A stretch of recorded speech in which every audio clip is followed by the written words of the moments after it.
Chers téléspectateurs, bonsoir. La première partie de notre série, La guerre américaine pour les ressources, présente un document portant le titre « La doctrine de la guerre irrégulière de la flotte de guerre américaine ». Le document donne un aperçu de la carte du monde avec ce qu'on peut appeler un croissant d'instabilité. Celui-ci définit les pays qui, premièrement, possèdent les plus grandes réserves stratégiques du monde, et deuxièmement, les pays dont Washington aimerait s'approprier et contrôler les abondantes ressources.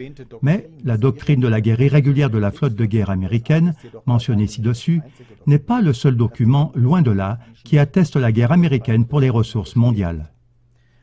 Le dénommé « Projet pour le nouveau siècle américain », en abrégé PNAC, un laboratoire d'idées néoconservateurs américains, dénonce aussi les buts américains. L'un d'eux serait d'imposer son contrôle total sur cette terre, sur les énergies, surtout sur le pétrole. Car, comme le disait jadis le politologue américain et ancien politicien Henry Kissinger, celui qui contrôle le pétrole contrôle le pays. L'exemple de la Russie montre clairement que ce but du contrôle américain global sur les énergies ne concerne pas que le croissant d'instabilité mentionné ci-dessus. En Russie aussi se déroule une guerre acharnée au sujet des ressources, comme nous l'expliquerons dans ce qui suit. Après le déclin de l'Union soviétique en 1991, le temps était propice pour s'approcher des ressources russes. Il en était ainsi lorsque le premier président russe, Boris Eltsine, de 1991 à 1999, a entrepris la privatisation et la liquidation des entreprises étatiques, l'industrie de l'aluminium, l'exploitation du pétrole et du gaz jusqu'à l'extraction du charbon, etc. Ce sont les riches oligarques russes, ceux qui coopèrent encore aujourd'hui avec les forces financières et économiques occidentales, qui ont accaparé à bas prix ces entreprises étatiques. Cela a permis aux entreprises occidentales sous M. Eltsine d'extraire du pétrole et du gaz russe et de les acheminer par des pipelines occidentaux en Europe. Lorsque Vladimir Poutine est devenu président en 2000, il a annulé cette privatisation de l'industrie de l'énergie, entreprise sous Eltsine, et il l'a de nouveau nationalisée. C'est aussi la principale raison pour laquelle Poutine est continuellement dénigré et pour laquelle on essaye par tous les moyens de provoquer un coup d'État. Cependant, la Russie ne se laisse pas si facilement abattre dans cette épreuve de force à propos des énergies russes.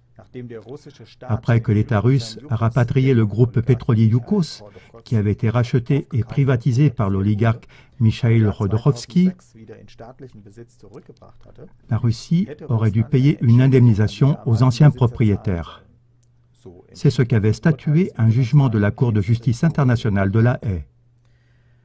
Cependant, le tribunal constitutionnel russe a avisé mi-juillet 2015 que les indemnisations ne devaient pas être payées.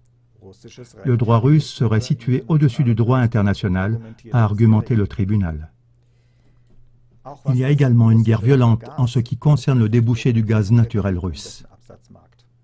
Sur ce point, Washington n'a jamais fait de mystère sur son intention de reprendre le débouché européen à l'entreprise de gaz naturel russe Gazprom. Cela en mettant la pression politique sur ses acheteurs, par exemple l'Ukraine ou la Bulgarie. C'est ainsi que le projet de gaz South Stream a échoué parce que la Bulgarie sous pression américaine s'est opposée à ce projet. South Stream devrait transporter du gaz russe en Europe sans passer par l'Ukraine. Suite à cela, le président russe Vladimir Poutine a annoncé une déviation gréco-macédonienne, le projet nommé Turkish Stream. Le pipeline doit être posé depuis la Russie sur le fond de la mer Noire, en passant par la Turquie et jusqu'en Grèce. De là, le gaz doit aller par un centre de distribution en Macédoine, en Serbie et en Hongrie. La Maison-Blanche essaye maintenant toutefois d'influencer ces pays qui coopèrent étroitement avec Gazprom pour empêcher le projet Turkish Stream. Début mai 2015, le ministre grec de la réforme structurelle a dit que le délégué à l'énergie du ministère des Affaires étrangères américain avait déclaré, lors d'une rencontre, que les Américains n'accepteront pas le projet Turkish Stream. Et on a aussi offert une alternative aux Grecs s'ils se désengagent du projet Turkish Stream. Dans ce cas, ils auraient de meilleures chances de surmonter leur crise et de trouver des investisseurs occidentaux. Mais Washington a d'abord échoué dans sa tentative de mettre la pression sur le nouveau gouvernement grec, ce qui a tout de suite eu les conséquences suivantes.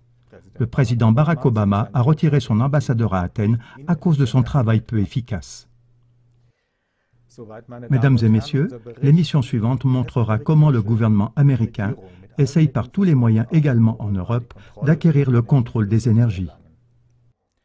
La Russie doit être évincée du marché européen et ainsi être affaiblie économiquement. La lutte pour se saisir des ressources russes continue.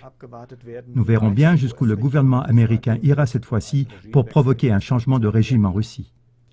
Comme nous l'avons relaté dans plusieurs émissions, beaucoup de choses font craindre un conflit militaire avec la Russie.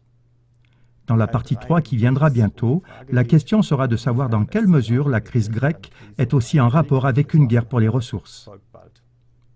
Je me réjouis de pouvoir de nouveau vous saluer sur Klagmor TV. Bonne soirée.